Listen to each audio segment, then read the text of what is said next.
All right, guys, welcome to our first podcast. I'm really excited that we finally started this. We've been wanting to do this for a while. And for the first episode, I thought, what better than to have the entire team that I work with on a daily basis. I thought we would first discuss our journey, how creating our entire wealth management firm has been, and what our experiences have been like. So, Viraj, I just want to talk to you a little bit first. We started this in 2019, right? You were only 23 then. I was 27.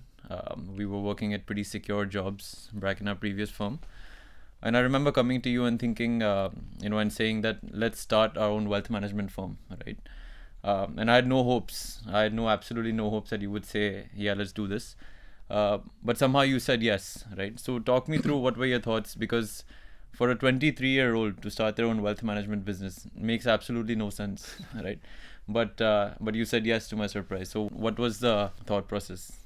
No, I think you did ask the right person. I'll tell you why. Yeah, you were the first person I asked, by the way. I don't know why, but I don't know if you know. Even when I was 16, right, I'd started a firm. It was called Blacklight Entertainment, and I think it was more or less similar only, wherein a group of friends, we just thought let's do something, right? And we thought we'll start something in events or whatever. We had a lot of options in mind, but yeah, still that was my college life throughout, right? And when we were working together at Anand Rathi, that in fact was a weird space for me because my first job, how to go about it, how to go about things was very different, right? But of course we got used to that. But on the back of my mind, right, always doesn't matter 23, 24, 25, it always was that you have to start something of your own, right? And when you approached me, I think I didn't even look back. I mean, I didn't even think for a second, if I recall it, right? It was just a yes, let's go. Yeah. Right? In fact, I don't know what it was, but you were the first person that I spoke to. Correct. Because it was just in my mind that I wanted to start my own business. I thought it was about time. I think we had each been in the firm for about 3.5, 4 years, right? And it was just me thinking that I have to start a wealth management business, but I was fully aware that this was not something I could do on my own. So the first person that came to my mind was you. Like I said, I was not expecting a yes. Fortunately. But I think, again, I just want to ask you, you were just 23, was it stupidity that made you say yes? I mean, I was pretty young as well. I think for both of us, was Look, it just 23 and stupidity? 27 in wealth management doesn't matter. It's Doesn't more or less a matter, similar yeah, age, yeah, right? Yeah. I Neither- think nobody's I gonna mean, take you seriously. both of us, if you remember one of our first few meetings, right, even with the fund houses, I would say, or people we were just talking to in general, taking guidance, all of them had one input: what are you doing? Yeah. But I think I remember in a coffee shop also, right? The Yeah. first time we met someone, I think this guy was from Franklin, if I'm not wrong. Franklin He just Templeton, entered and yeah. he still, he saw us, but he's still looking for someone to meet. Yeah, Right? yeah. Because I didn't, he could not think that, these two guys are someone who started their firm, right? So I think what worked very well for us was the confidence that we had. Yeah. In spite of repeatedly people telling us, right, that we might not make it, we might not make it. Yeah. In fact, that kind of charged us, that kind of gave us that energy Yeah. to do things the right way. So I think, and of course, you and I together with our different strengths, that kind of helped us through the initial journey as well. By the way, do you remember that? I That do. Initial first 6 months? I do. In fact, when you said about the first meeting, Yeah. I remember the expression on people's faces when we said that we're here to start a wealth management firm and we'll be advising HNIs on how to invest their money. Do you remember we went to this large wealth management house to discuss? I'm not going to take the name. I don't want to take the name. But You might have to take the name. No. But you'll know this. But there was a bald guy and we were discussing structured products. Correct. Do you remember his Of course, attitude? of course I do. Do you remember his attitude? He He- basically kicked us out of the Yeah, cabin. I thought, on the phone, everything is very fine. Okay, come over, this, that, we'll present you our products and everything. And the moment he saw us, I think he lost interest or what. He just finished the meeting in 5 minutes Yeah. and explained us some random stuff and just probably assumed that, we weren't going to make it. But yeah, now we are here. Yeah. In fact, Akshay as well, right? When you joined us first, when we approached you, that Right. why don't you come and join us? What was going through your mind? What was your reaction to that? So initially, like the both of you guys know, I had put down my papers as well. So I was looking for a job, and I think the only confusion there was like why I took the time that I did was because I had another offer, like which both of you guys know, because I did come and speak to you guys about it. And yeah, it did take me a lot of thinking about, like, because I had to change, like you said, it was a pretty settled job and things like that. And so I remember one of the days, like one of the evenings, that three of us were just sitting down, and, like, you guys were telling me why this is a good, yeah, Shiv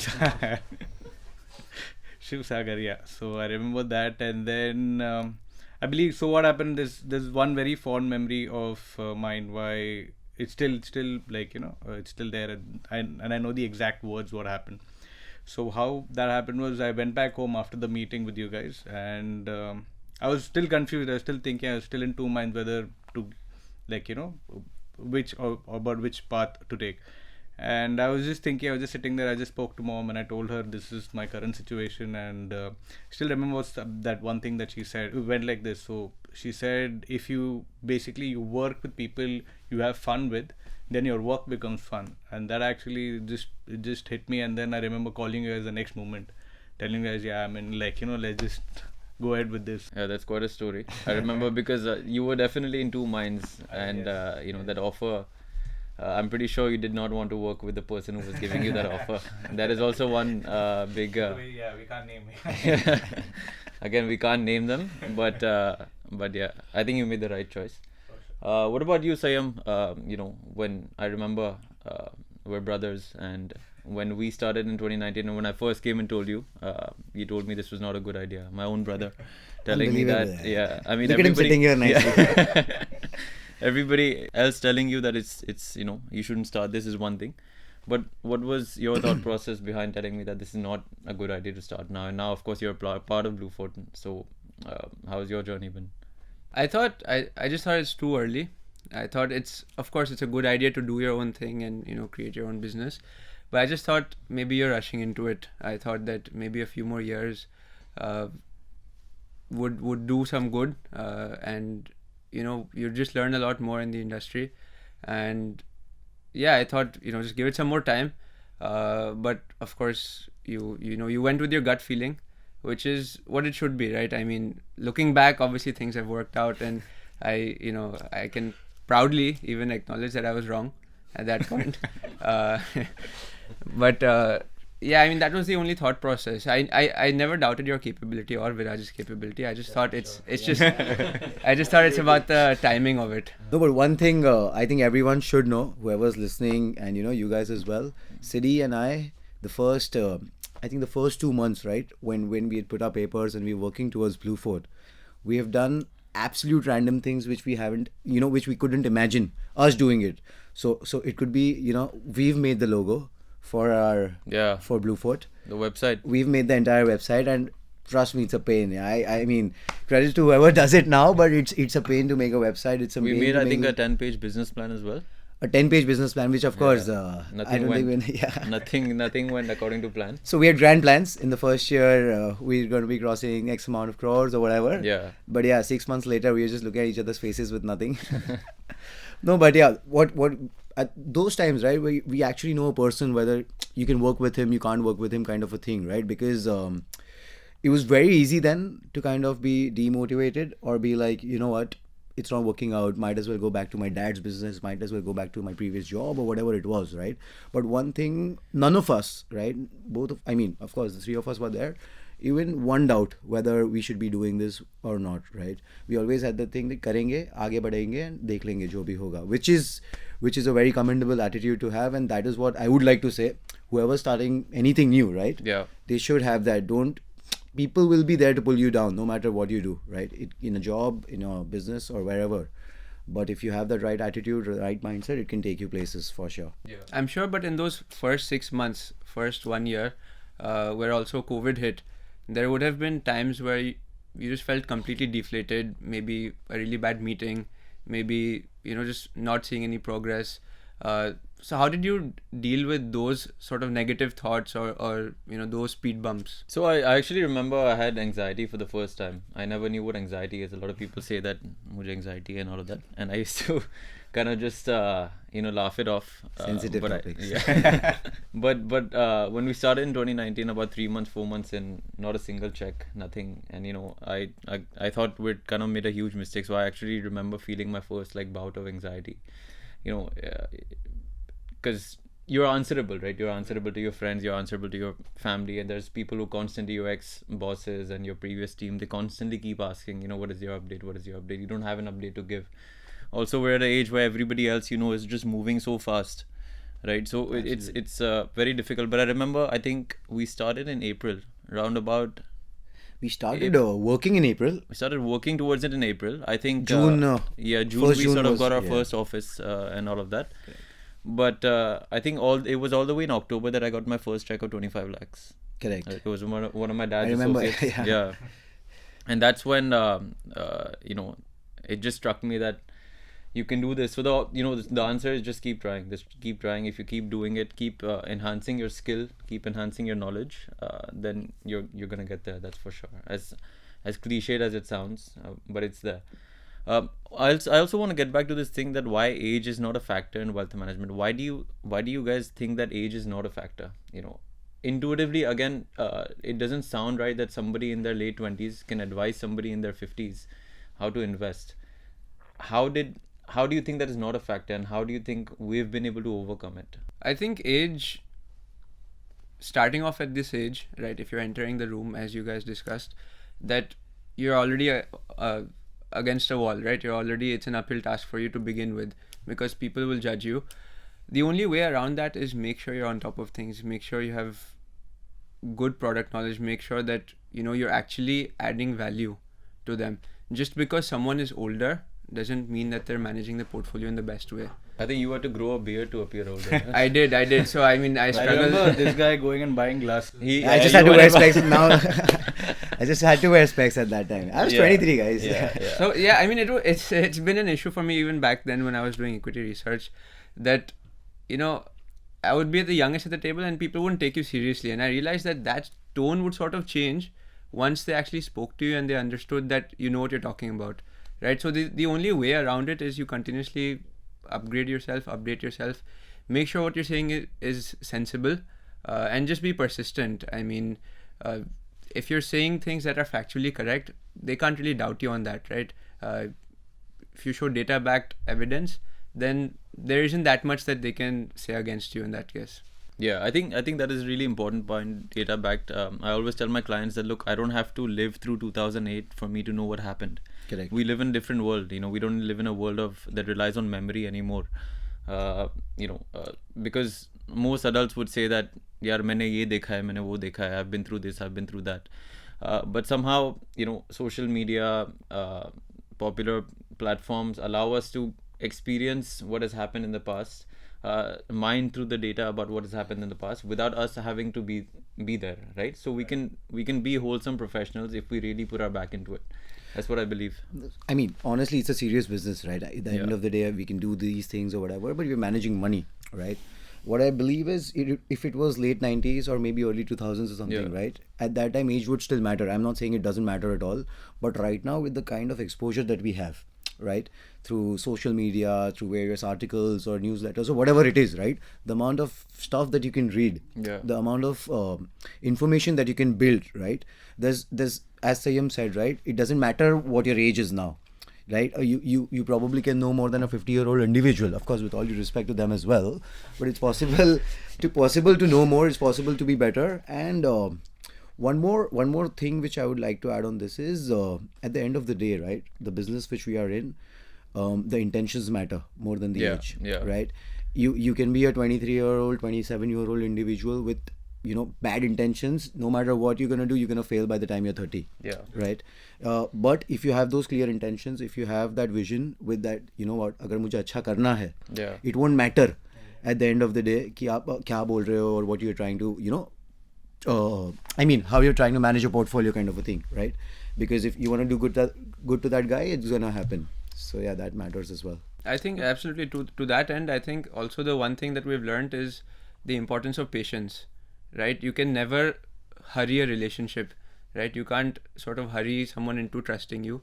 And I think we've all learned that over time, that just try and keep doing the small things, right? Eventually, if you're adding value, the client will come on board. It may not be on day one or day 5 or, in 6 months, in a year. But eventually, we have seen clients come on board even after a year and a half, 2 years, because eventually they started trusting us. So simplistically put, like you said, like, which I agree a lot, that it just depends on your aim, like, your capabilities and your knowledge, like, and it's a like you said, it's a very strict, it's a professional job. So like, nobody goes to a tailor and, like, or rather, if the tailor's young, nobody just says, like, just because he's a young tailor he won't do a good job, right? Or any other profession for that matter. At the end of the day, it's a strict profession. You just need to have the knowledge and the capabilities. I think that's all that really matters. What are some of the big mistakes that you've made, that you've learned from over the years? I think initially what we started doing, right, of course, coming fresh out of a job that was working only with HNIs or something like that, right, we couldn't really understand the world beyond that, especially for the first 6-8 months, right, that we shifted online, as to how far you can go. We always thought that, let's work within our references, let's work within the low hanging fruits you have around you, kind of a thing, right? But the moment we shifted that, the moment we decided, just through a couple of, just through a laptop, you can reach to whoever in the world, right? And that is why right now we're working with, most cities in India, with people throughout India, right? So I think that was one of the first mistakes what I realized. Yeah. That why are we restricting ourselves geographically? It doesn't have to be that way. I think so. COVID was also a big factor, right? That I think necessitated this kind of change. What were your thoughts through COVID? I mean, you guys had just started, and then something like this hits, where you can't meet anyone anymore. What do you do? What, March, April? When the first lockdown was announced, March end. I remember calling you. And I'm just like, dude, we're done. We're done. There's nothing. Let's just give up the office we've taken on rent, at least save some expense. But So yeah, just going behind a little bit, we were, as you said, right, we were very excited to start our business. What we did was the biggest mistake anyone can do, took an office in BKC. High rents, absolutely no revenue, and just paying our friends but fortunately that guy was really nice. During COVID, he kind of helped us, and he told us to give the office back and everything, which is very nice of him. But yeah, as he said, right? I remember the office we took was like a 12-seater, 15-seater almost. 1 year, it was in a business plan. Yeah. 1 year, we'll 1 year this. packed office. Then we moved to maybe one BKC, buy the entire floor. But I remember my dad told me that, listen, this office is enough for you. I told my dad, why are you being so pessimistic? You think that we won't be able to fill this out, we won't have a bigger team, I need a bigger office soon. But of course, experience matters at the end of the day. Absolutely. And he was completely right, we were wrong. But yeah, going back to COVID, I think that what we did really well, at least, was we, like Viraj said, we started working with a different segment. We went online very quickly, which I think a lot of wealth managers had not done. We started reaching out to a different segment, young professionals, emerging HNIs, as we like to call them. And I think it's been a lot more fulfilling to work with them, right? Absolutely, yeah. With them, you can foresee a relationship, right? Because they are also maybe early 30s or late 30s at max, right? For a fact that when they need financial planning, which is when they are about 50, 55, 60 or towards whatever, right? At that time, we'll also be around that age. Correct. With them, we're growing with them, right? Which kind of helps a lot, which is actually the relationship management job that we do. Right? And we, telling somebody in their 30s that, look, by 35 I can get you to your, first 2 crores, or by 38 I can get you to your first 5 crores. There's just some sort of insane fulfillment in that, rather than just going to somebody who's made their wealth, who has 25-30 crores, and telling them, ye PMS le lo, wo PMS le lo. There's a very different kind of fulfillment in doing that kind of work. The word I like to use is actually partnership. I tell people that I'm trying to work with, that this is a partnership. I want us to grow together, and absolutely, I think there's a lot more value we can add to those people rather than HNIs. But coming back to COVID as well, I remember specifically Siddhant and I discussing, it wasn't even a year since we had left our jobs, well-paying jobs, I would say. decently paying jobs, I would say. But Not well, yeah. not decent. Important correction. Yeah, low paying job. just somewhat Wait, salary. you mentioned the name of the firm, no? No. Good job. Good job. No, but so we just left our jobs. We just left, I mean, we left And, everything. We used Viraj, all of our savings. Let's also face it. Money was a big factor in starting something of our own. Yeah. At the end of the day, Of course. right? Whatever we say about fulfillment and this and that, but I think we saw like huge opportunity in the about 3 years in. I think I was able to see that there's a massive opportunity in Indian wealth management space, and I can make a lot of money in this. So that was definitely Marwadi and Gujaratis, yeah. So their money has to be involved, otherwise, no point. But anyway, South Indian. That's why in two minds. no, but at that time, right, we just left our jobs. We'd use all of our savings for Blue Fort, and we just like, what do we do? But so I think March and April were really tough. But I think after that, May, when people started getting accustomed to Zoom calls or your Teams calls or whatever Yeah. that is, and we got an idea as to how big the market actually is, right? We were in our own shell. हम इसको पकड़ेंगे, इनके साथ काम करेंगे तो अपना हो जाएगा करके. Yeah, But yeah. this thought of just go out there and reach whoever you want, right? Yeah. It doesn't matter. That kind of took us off really. And then from there, from an early stage, those early stage challenges, to then crossing your 50 crores, crossing 100 crores, crossing 150 crores, the challenges change, right? Over time, it goes from how do I get my first client and satisfy those clients, to then, okay, now another challenge is hiring. How do I put the processes in place? How do I ensure I manage all of my clients and give them all time? So how has that progressed? Yeah, so again, we were naive to think that it's as simple as just managing some client relationships. I think what we've understood is that entrepreneurship is extremely multifaceted. I think that we've had several problems along the way that we never knew how to solve, but somehow we've managed to figure it out. This is our first podcast. I don't know how we're doing, but we're doing it. We're gonna put it out there, and we're gonna improve on it. So I think our mindset has just completely changed. Right. There's this mindset of we can do anything, right? कुछ भी अपन कर सकते हैं. There's a way around it. और नहीं भी कर सकते तो चलेगा. We'll figure that and tackle it later, right? So yeah, I think the mindset change has just been incredible. Yeah. It's a very simple thing. Just focus on the controllables. Yeah. If you know what you can control and you can derive a solution out of it, then focus on that. Figure that out. If there is something happening like COVID, or let's say some client not entertaining you, kind of a thing, right? In spite of all your efforts, controllables are the efforts, and him not entertaining you is an uncontrollable. So if you focus there, you're bound to be like, at the end of the day, what is happening? Why is this happening to me? All of that, right? But if you focus on these efforts, if you know that okay, you've done everything all you could, then it's fine. Yeah, it doesn't matter. Move on. Sim, I want to ask you, how did you deal with rejection? Because you were an equity research background, and we'll talk a little bit about that as well. How you went from equity research to wealth management, right? And why you went to wealth management. But what I'm interested in knowing is how you dealt with rejection. We were all three of us were wealth management background, and I think we were pretty used to rejection. We had developed thick skins by then. When you started reaching out to people, how did you face all of that? How did it make you feel?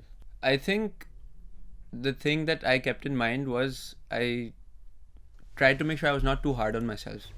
I knew that this is something that takes time. I can't rush it. And I went into any meeting, whether I'm pitching to someone on an online call or meeting them in person, I went into it with zero expectations. If they come on board, it's absolutely wonderful. If they even give me a second meeting, that's a win for me. And that's the approach I took. If they, if they're not happy with it, they don't want to speak again, then of course it's tough. It's easier said than done. But I think just manage your own expectations, and that sort of helps you deal with rejections better. And to be honest, it just takes practice. I mean, that first rejection hits much harder than that 10th one. Yeah. Do you guys have any stories to tell about rejection? I'll say one of mine. I had messaged this guy on LinkedIn, and he replied that you've been mis-selling. I've reported you to SEBI, and good luck with your career. Who's this guy? some guy. So, Why so, would he say that? again, we can't take names. Why would he say Yeah, I don't know. I don't know what I did. I'd sent him a single message just to reach out. And this was, we were fairly new. I think COVID has just struck. And as soon as he said, I've reported you to SEBI, good luck. Because it was my first experience like that. Again, meri fat gayi thi yaar. I just couldn't handle it. I was fairly flustered about what to do. So yeah, like you said, the first incident when it happens, when they keep happening, right? And this was like an extreme one. I think 99% of people have been extremely sweet that we've reached out to. But do you guys have any like rejection stories, that are worth sharing? I mean, so for example, coming back to the business plan that we had, our first, if you remember, we listed down the first 100 people we'll approach and the first, first list of people we want to work with. Yeah, and I think we Right. were very naive to I think think that just our- because I we think- know somebody, they'll give us money. I think a conversion rate out of that was maybe 2 or 3% or less than that, right? Probably less than that. I remember in front of every name that I'd known, I'd written amounts ki ye mere ko itna de dega. Exactly. I remember that. I've done the same thing, and that's what actual rejection was. When you realize that, you go out to people hoping and expecting that, chalo, this is ye ho jayega, ye ho jayega. Yeah. But that was my first rejection. And as I said, there were 100 people, right? So by the time I got my 100th rejection, I was very much okay that it's done. I had seen you guys go through that journey, and yet I had to go through it myself to actually understand it. I remember exactly the same thing, right? I remember having like 3-4 names, and I knew that my anchor clients are locked in before speaking to any of them. One is a friend, one is has a lot of money, so he'll give me at least a little bit. And I thought that, yeah, I mean, this is fine. This is I'll get to this level at least. I had a number in mind. None of them came on board, right? So I think everyone has to go through their own journey to sort of learn from that and realize that it takes more than that. And that's okay, because you can give more than that. No, I believe I was just lucky. I was concentrated a little more on the operational part, and I was happy supporting you guys with your rejections. No, but you tell me, initially when we started out, the operation side of it especially was more about filling forms and maintaining those documents, acknowledgements or whatever it is, right? And now that we look back at it, right, now what we're doing is completely opposite of that. There are barely any forms to fill, right? And I think your role was very crucial during that entire pivot from offline to online during COVID days. So if you can just share some... So yeah, initially we didn't actually, for us it took a lot of time for us to understand different ways in which you could do investments, right? Like, because we were used to, like, back at where we used to work, we used to we used to just fill forms and then just hand it over to the concerned person, and he would go out with the investment. Now we were used to that, so coming to your own setup, and then it took a little bit of time, for us to research on which platform would be better and things like that. So coming to the COVID thing, I believe it was coincidence, because this happened just probably like a month or month and a half before the lockdown hit us. And I believe that's when we actually tied up or unpaneled with the platform, and since then it was just online. There was no form filling or anything of that sort. It was just transaction or any operational work for that matter. It all happened online. So for me, yeah, like you said, it was coincidence that it happened right at the right time. But I think that was very crucial, yeah, with the landscape that we have right now, right? It would have been a task to kind of do those offline. It wouldn't be possible, I'd say, because you were not allowed to get out.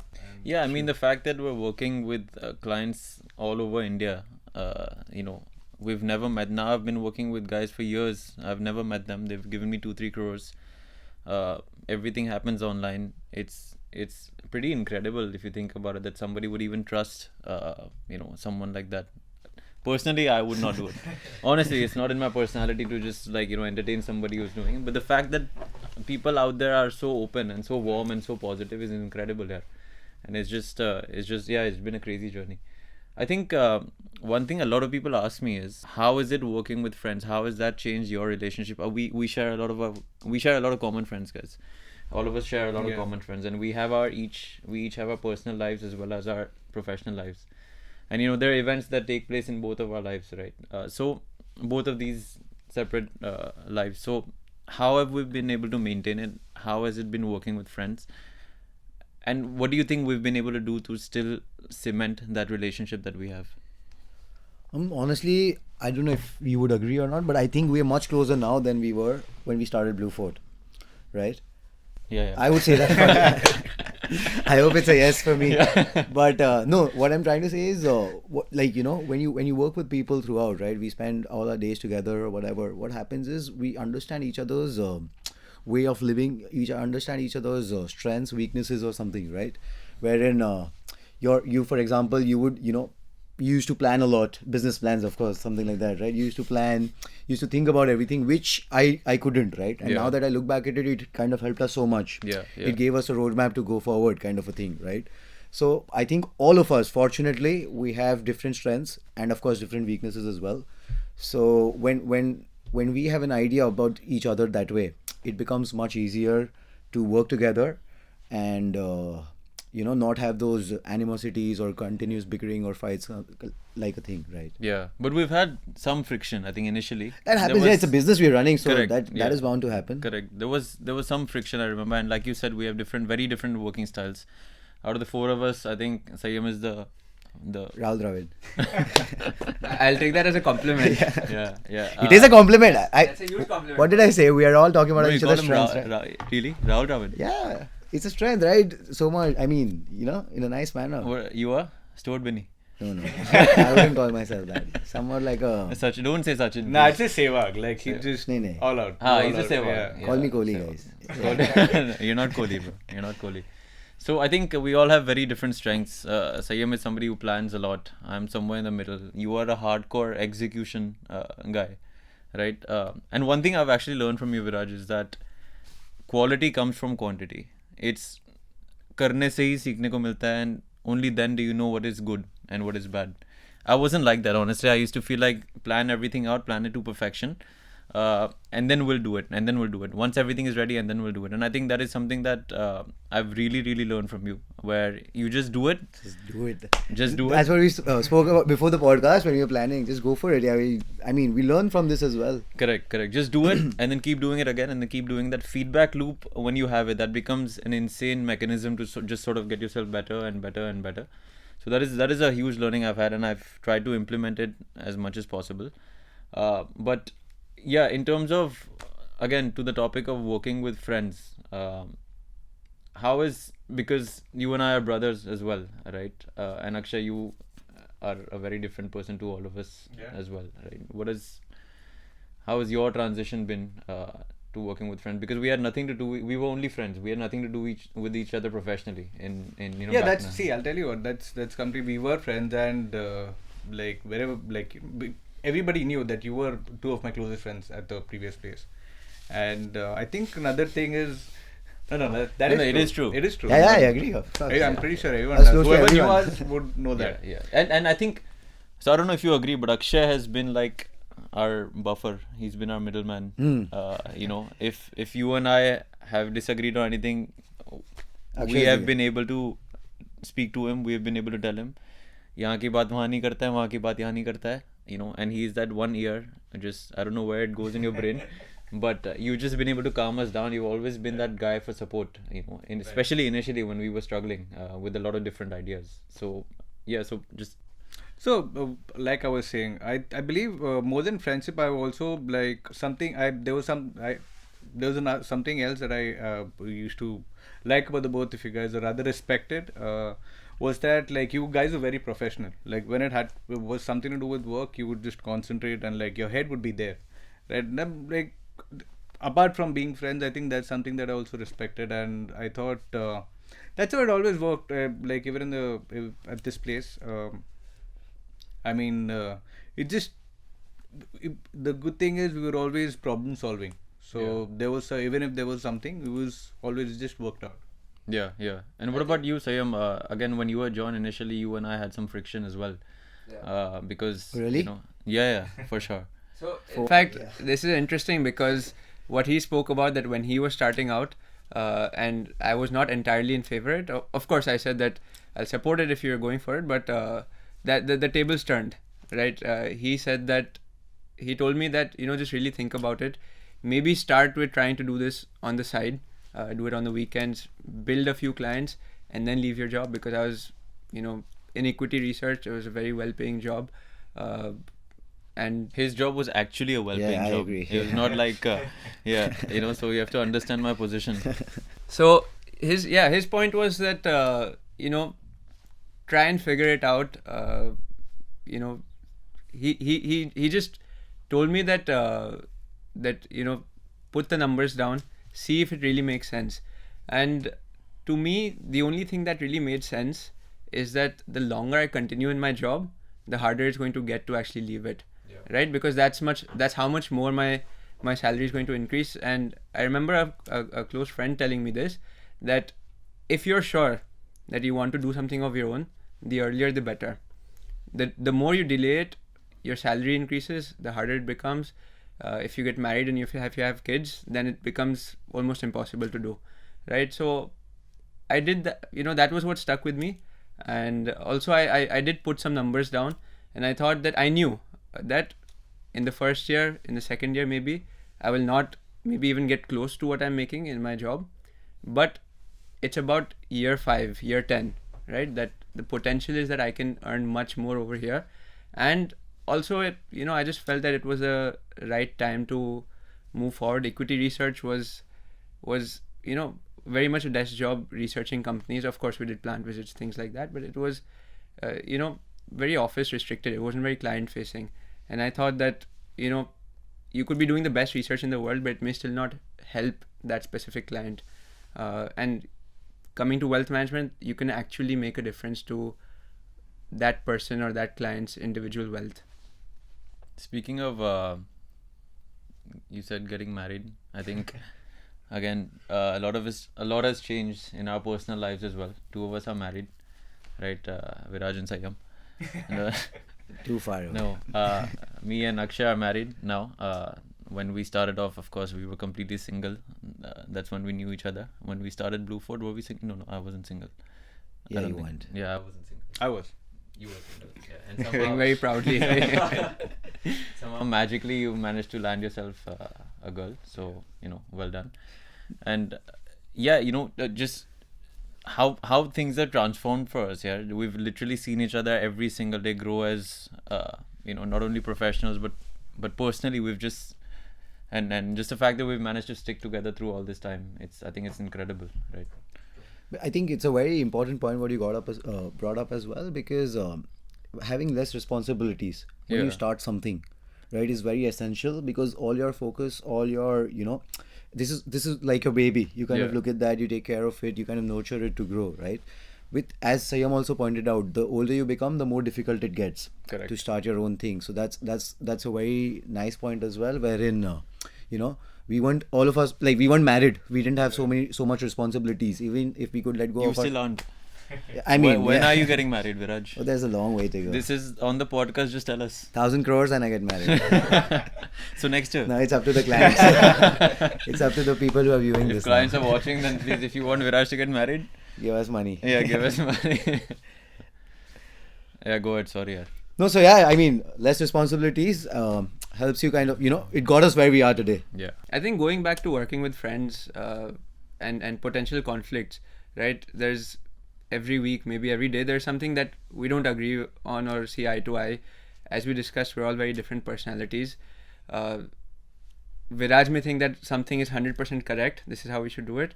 I may think that this is 100% wrong. This is absolutely not how we should do it.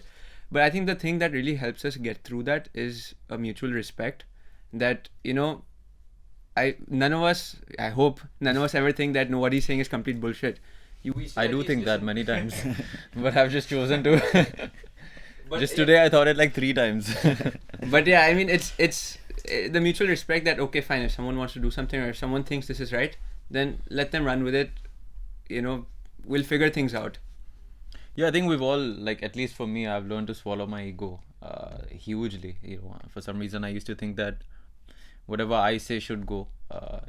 I think I used to feel like I know more, and I used to feel like, I want to be a leader. But I realized being a leader is very different to what I thought being a leader was. Right? You have to sort of thrive in an ecosystem. You have to listen to everyone. It's not about hammering what you want. It's about listening to everyone else as well. Like, you're smiling. I don't know why you're smiling. I think everyone's smiling because they all think the same. Yeah. That I know more than everyone else. I let go of so much shopping on Amazon business. You have a problem, dude. Yeah, I don't have a problem. You just don't इसका let me. Amazon account cancel करो यार. You take care of the Amazon account. I think that's half of the conflict. Viraj saying that let's order this, and then So you're one of going- us saying, a lot of times me saying that no, we don't need to, and then maybe picking the right product and saying ठीक ये order कर लेते हैं. But rather just go for a lesser price. See, that's the thing, right? Working with friends, this also helps. Otherwise, our office would have been, an Amazon warehouse. But what I'd like to say is that if each one of us individually had started off on our own, I don't think we would have gone this far. Absolutely. Yeah, no way. I think we all have different strengths and weaknesses, and we really, sort of worked on Better I mean, together. having the like I Better together. better together. I understand all of us have like a different personality or whatever, but I also believe like we're like-minded. It's in some places, like you said. In what way do you think we're like-minded? I mean, like he said, like we don't think like we're not so egoistic that like whatever you say, I won't agree to it. Correct. I will give it another thought to myself and like maybe there is a possibility you might be right. I think I believe that's there with everyone, like the four of us. one huge like blessing where I don't know, we're just blessed or something. There's no envy, there's no jealousy. There's we all want to grow together. We all want to make money together. There's no I want a little bit more than the other person. My dad actually gave me a really good, he's been telling us since childhood. He has a very close friend who's a partner, and who has two partners. There are three partners in a business, and उन्होंने एक advice दिया था कि Arun bhai, that's my dad's name. In my business, if I'm a partner of 50%, I tell myself I'm a partner of 40% only, but I have to work 60%. Right. So Right. that advice really stuck with us. I think if you can just follow that, you can work with anyone. Absolutely, yeah. That's again, what friendship brings that thing into the equation, wherein less envy, less money-minded, or just looking after your own things. Yeah. It's very easy to be in a partnership and still do what you only want, right? Correct. And the question being working with friends, right? This is one of the key factors when you're working with friends who are like-minded, right? And who all believe that better together. So that helps a lot for sure. What also unites us, I believe, is our vision. We all have very big dreams and hopes of where we can take this, right? And a lot of the discussions or debates we have, you'll realize that a lot of them end with saying, "ठीक है, how does it matter? This is a small thing," because we all know that we still have a very long way to go, right? So 3 years later, this argument that we're having won't even matter. Relevant. Yeah. How have you guys seen the industry change? I want to talk a little bit about like. I remember when you and I joined Anand Rathi, when we were working there first, we had to explain to clients, or at least our bosses had to explain to clients what mutual funds were. Correct. The conversations have changed a lot. We don't have to explain to people what mutual funds are anymore, what PMSs are anymore, what stocks are anymore, what equity is. I think everybody already just knows everything, right? So how do you think our role has changed compared to what it used to be? I think the conversations are only very different now. I think COVID was a major factor in that, right? Because Yeah. what happened was during that entire 6-8 months or the first wave, right, where everyone was home. Yeah. So literally 99% of the businesses were shut down and stock market was on.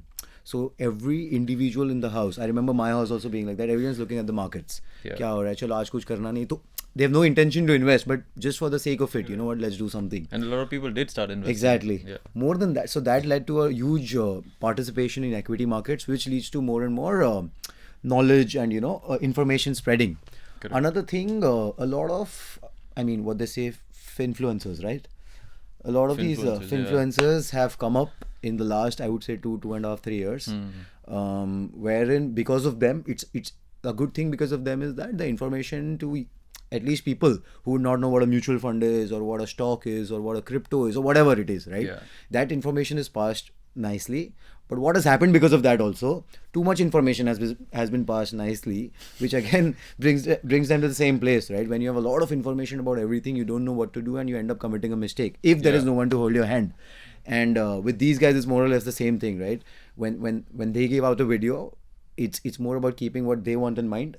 again, these are my views on that. Yeah. And not particularly what if the client or the person who's viewing that particular video Yeah. would benefit or not. Yeah. Which I think has been, hands down, has been the major change in the industry in the last 2-3 No, years. you realize that we are basically competing with influencers now in a way, instead of just other wealth managers. Yeah, absolutely. Right? They've become a major source of competition for us, because we're giving advice, they're giving advice. Now, a lot of them are giving, beautiful advice, and I think they've helped a lot of people on the way, and I'm completely for.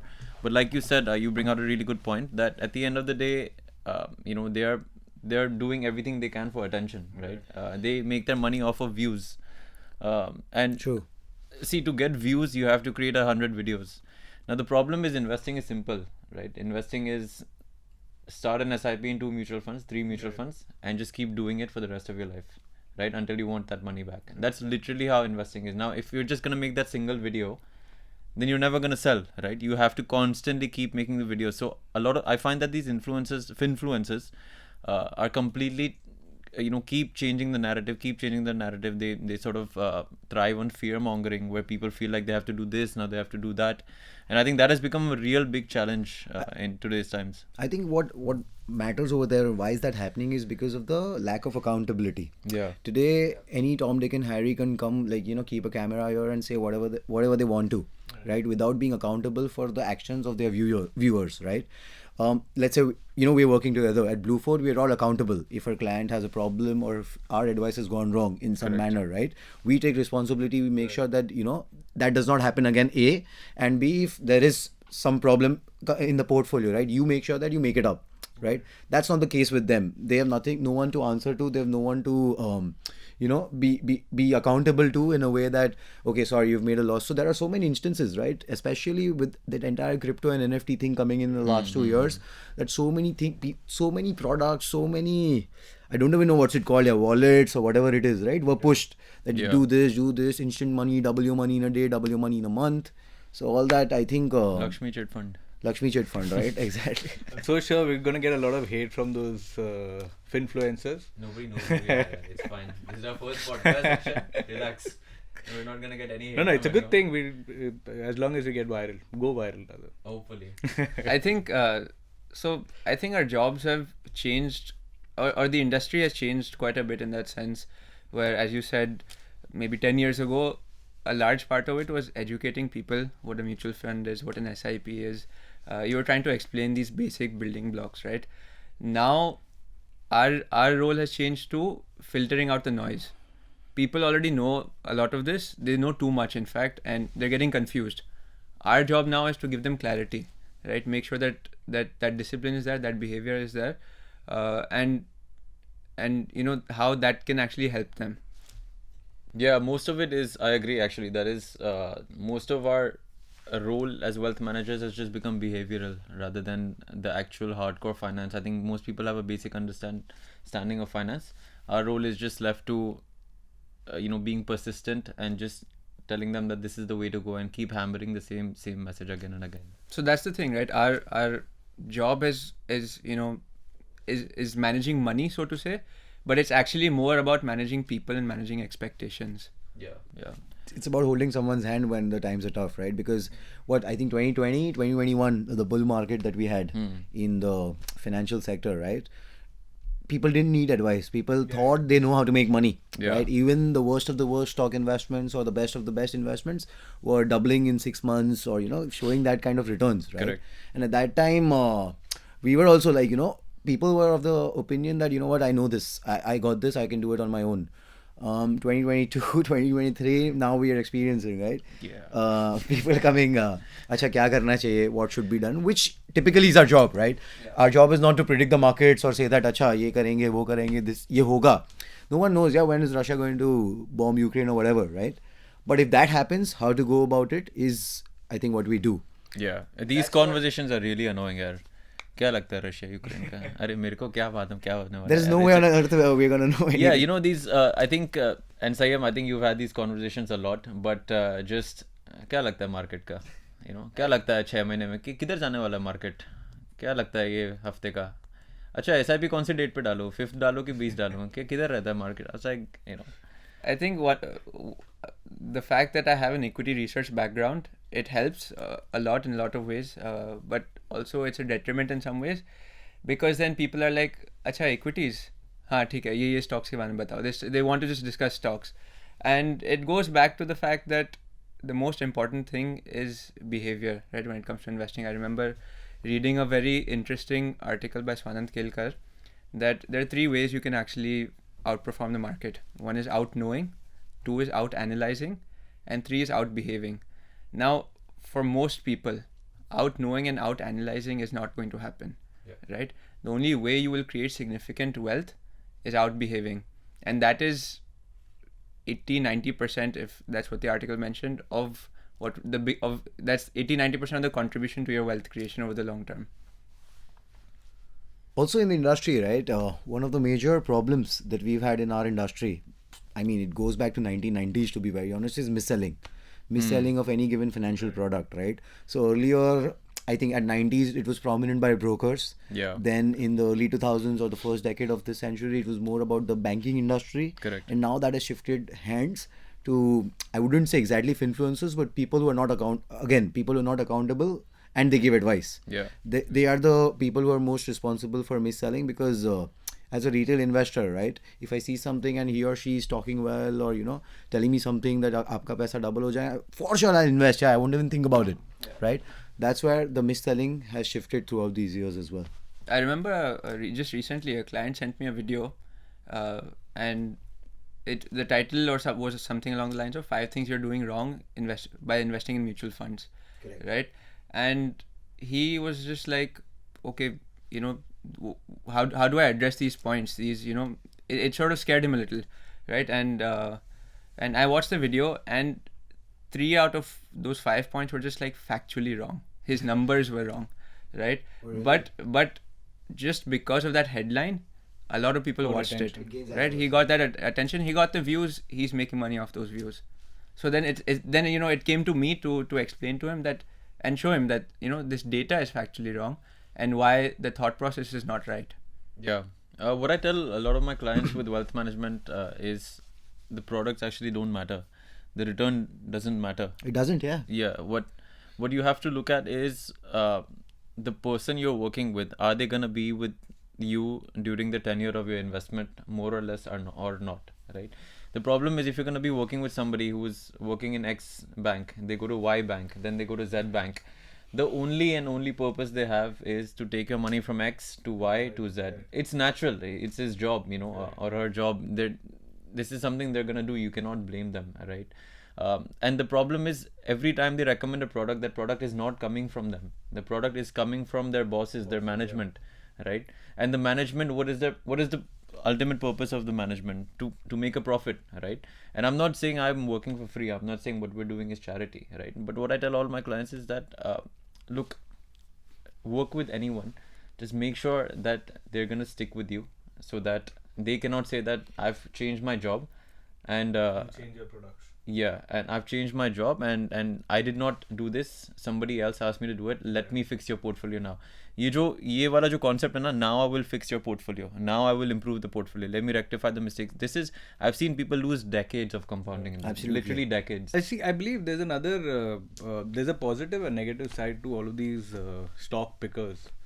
So first thing, the positive side is that they gain knowledge, right? Like, it's a good thing. I believe everyone should have knowledge about like the markets, the stock markets and things like that. The negative side to that is they think they're fund managers. I mean, it's not a joke. All of these fund managers are there for like 20-25 years with all of those experiences. I'm pretty sure they're in touch with most of the top promoters of the companies. Yeah.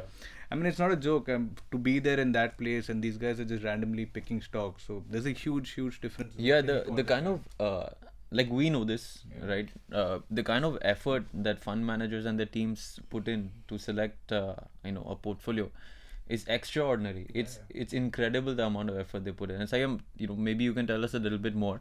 You have worked in a hedge fund. You have been an analyst pretty much all your career before you joined Blue Fort Financial. What were some of the things that what was some of the extent you went to just to see if you should be investing in a stock or not? Because most retail guys, right, most of us, most minority shareholders, all we're doing is just, ye business to acha lag raha hai, The numbers seem strong. I've read the balance sheet and P&L. This is the PE ratio, and I think this is a perfect investment. Why is that not a good idea? So it goes far, far beyond just knowing what the company does, or just looking at, going to screener and seeing what the profit growth has been like. End of the day, whenever we're investing, right, in any product, it has to be forward looking, right? And you have to make a best guess as to where the company is heading, and is the current price something that you'll be paying, that you're comfortable paying rather, right? And that is what our job as analysts was, right? To actually get a sense of where the company could be going. And this involved a complete deep dive, understanding every aspect of the company, going from their products to their plants to their management structure to how their employees are incentivized, to competition, to regulation, global commodity prices. These are just a few things, right? There are a lot more things that I'm missing out on. But for each company, we would dedicatedly just, study that company for a week, 2 weeks, a month before I could comfortably recommend to my portfolio manager that they should be in our fund, right? And the other big difference is the access to information, right? Me as an individual, I can never go and meet the management of any of these companies, right? But me as an analyst working for a fund which is managing tens of or hundreds of crores, is that I get access to information. I can actually discuss with them future plans. If there's something that's bothering me about the company, I've come across something in their annual report, for example, I can actually go and ask them about it, right? So to clarify my doubt, or to make the doubt bigger, either way, but it makes a significant difference in actually understanding the company. And again, it goes back to the fact that individuals just don't have the time, the energy, or the bandwidth to do that. Yeah, you're never gonna outperform the markets. It's as simple as that. And I think we've all changed in a big way how we invest our personal money. I remember. There's nowhere to really I remember, compare. except for Akshay. Akshay is still doing making old I mistakes. can't believe you did that 2 weeks ago. 2 weeks. I mean, like, yeah, it was, yeah. I Can't do that anymore. see, I don't regret it completely. Because Of course, you don't regret it because you made a small profit. Yeah, I did so. But the fact that you're still doing this. So I think Since what has inception, changed, give us your profit or loss amount. I'm net. We always get that. This is only so think- that I cover up the losses, nothing else. I think we'll have to get that audited. So initially, because we've been working with so many clients, in our initial job as well, we've completely changed how we invest. I think, what is it now? Mutual funds, and that's it. SIPs and nothing else. Maybe a few stocks here and there, which are no-brainers. But I remember you and I also initially at Anandarati, we used to trade options. Quick money. Yeah, quick money is all we wanted. We used to trade options, and we used to feel like I don't know It's why. so easy to make money, right? Yeah, Like, people are idiots. Why are they investing? Week in, week out, you're making like what, 10, 20, 30K, 40K, maybe more Yeah, than that, right? yeah. And you're like, this is the thing, right? You can do this so easily. Yeah. But it takes a moment, it takes a day to... I remember my moment. I remember my moment. It was very bad. No, I called you. I remember that. Do you remember in It was the BKC same moment for once? both of us. Was it the same trade? Same day, of course, same Bro, I trade. think you got me in that trade. I never got you. I think the both of you got me into that trade. I remember, yeah. possible, guys. I think we all agree it's Viraj's fault. Yeah. But you can take credit and say that you learned from I it. change your behavior, and No, that's what I our job clearly is. remember. I think the single trade, the max amount of money I've lost is about 1.5 lakh, and back then it was big money for me. It was Same for me. Yeah, no, you didn't lose as much. I which think is why I was 1.2 or something. upset. Was it Yeah, same trade? yeah, of course. But yeah, I'd lost about 1.5 lakh, and Viraj had given me the idea कि ये कर दे पैसा बनेगा. And then I was sitting on, at one point on that trade, I was sitting on a loss of almost 2.5 lakhs. Is at that point Yeah, you kept it's advising me, scary. and when I told you my loss amount, you're like, bro, तू देख ले कि क्या करना है. No, it's about holding your hand. That's the key, right? That's a job. Yeah. Make sure people learn. Maybe But- sometimes the hard way, but yeah, not always. Yeah, but I think, but still, we learned very, very soon. Fortunately, that happened very soon. Yeah, fortunately that happened very soon, and I think we've stopped making dumb mistakes. We stopped trying to go after. You used to look for multi-baggers, all the time, but now I think you've taken a completely different approach with how you invest the money as well. Yeah, I think So trying to find that multi-bagger and make that money. I wouldn't search for multi-baggers within 6 months or something. I knew it takes time, but I wanted to find small caps, micro caps, which were undiscovered, right? And I was able to do that to some extent because of the roles I was in. Whereas getting access to that kind of information, I was an analyst in some large funds, right? When I left that, when I left equity research and became a wealth manager, I realized that I just don't have access to that information or that time anymore to be doing that, right? And multi-baggers, you can't just find them. You can't invest based on tips. You can't invest based on borrowed conviction. Yeah. Someone else has done the research, but if I don't have that conviction, I won't actually hold it through its highs and lows, right? To actually take benefit of it being a multi-bagger. So I realized that I have to change my investing style. It has to be much more passive and invest more in companies where I'm comfortable, that I don't need to track every quarterly result or like meet the management frequently and things like that. I've taken a much more passive approach now.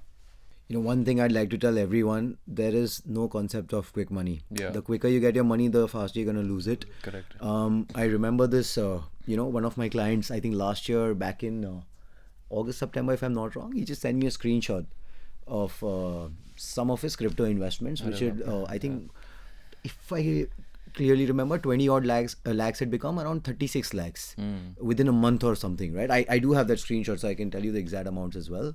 And the caption to that image on WhatsApp was why to invest in a mutual fund. Yeah. Right? I had that reply. All I said was, let's wait for it. Right? 6 months later, as we sit here right now, that particular investment is worth 18 lakhs. Right? 1/8. And you should reply to that image, say, this is why. This is why. I think I met him. I met him and I told him that this is why you should not. Yeah. And things like these, right? There are so many instances, so many examples. Of course, it's funny right now, but it's hard-earned money, guys. Yeah. And it's not worth playing through your futures or options or whatever that lures you to get that quick money, right? Our parents, when we were always young, right, they always told us to stay away from gambling, betting, and things like that, right? There was a reason they did that. Yeah. Right? And what thing is going on right now is nothing else than, it's just a different word for gambling and betting. Correct. Right? So it's very essential you stay away from it. Look for that think of yourself as 5 years, 10 years, 15 years down the line, right? Where do you need that X amount you've invested today? What do you want it to be?